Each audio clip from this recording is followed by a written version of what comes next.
I've always been a huge fan of Street Fighter, and like most of us, I grew up playing using arcade stick. There's just something satisfying about the joystick and buttons that feels nostalgic and familiar.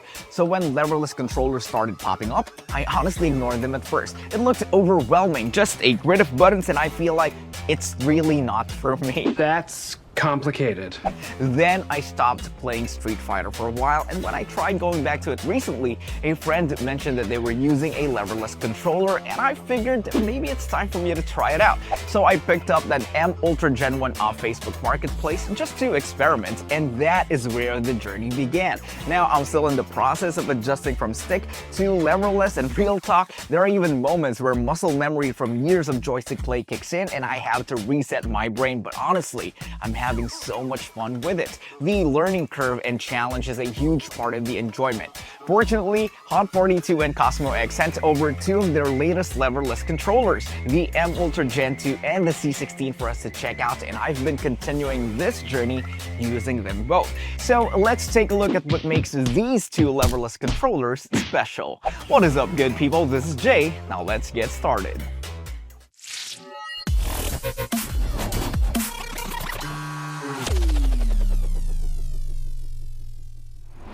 Alright, let's start with the M Ultra Gen 2. The one they sent to me is the blue aluminum version, which looks clean and feels premium. But it's also available in black in case you prefer that color, and honestly, I'm seriously considering getting the black one too. Right away, here are the major improvements from Gen 1. First, it now comes with the shadow hunting switches installed. These feel crisp, tactile, and fast. Ideal for quick directional taps, and I love it so much that I think I want to have it installed on all my leverless. Second, the display screen is noticeably larger. It's more readable, which is super useful when customizing or mapping.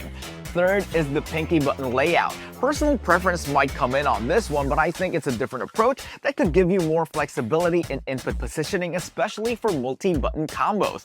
Then there's the button spacing, which is a little wider than Gen 1, giving your fingers more room, making long session inputs a little bit more comfortable. Now let's talk RGB, because this is one of my favorite improvements. Instead of the previous glow from under the keycap, the Gen 2 has RGB rings around each button.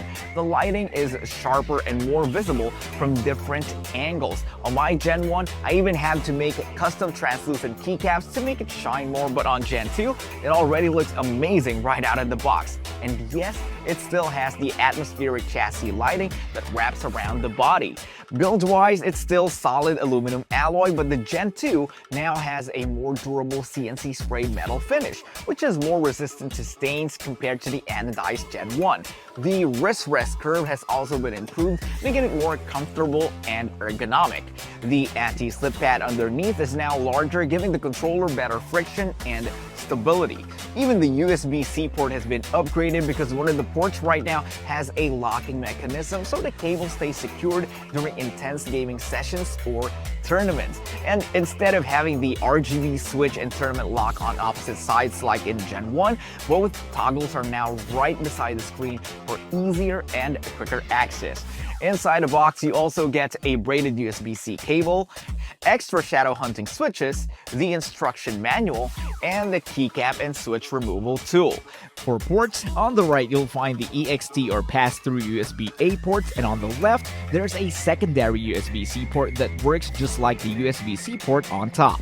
Moving on to the C16, now this one brings a completely different personality. It comes with wind engine switches, which are very light and fast. RGB implementation is the same style as the M Ultra Gen 2, button rings plus body glow, which looks awesome, especially in low light situation. But here's what makes the C16 special. The top panel is a magnetic acrylic cover, and there's a push button at the back that pops it right off, which means you can swap artwork anytime you want. They even included blank sheets so you can print your own designs to make it unique and truly yours. They also sent me the optional AI black aluminum alloy top plate that transforms the entire identity of the controller into something more sleek, premium, and solid. In the box, you get a braided USB-C cable, extra wind engine switches, keycap and switch removal tool, a selection of replacement artworks and blank sheets, and of course, the instruction manual. For ports, again on the right side we have the EXT or pass-through USB-A port, and on the left side is the secondary USB-C port, which functions the same as the USB-C port at the top.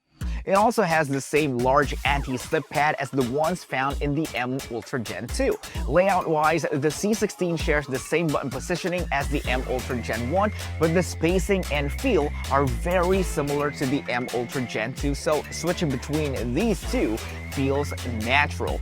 Both the M Ultra Gen 2 and the C16 uses a GP2040 board that allows you to remap buttons using the web GUI, set custom RGB effects and color patterns, connect to consoles using different adapters or authentication devices. By the way, I'll be uploading a firmware update guide using the well-maintained GP2040 CE firmware for both controllers soon. Now, let's talk about the most important thing: latency.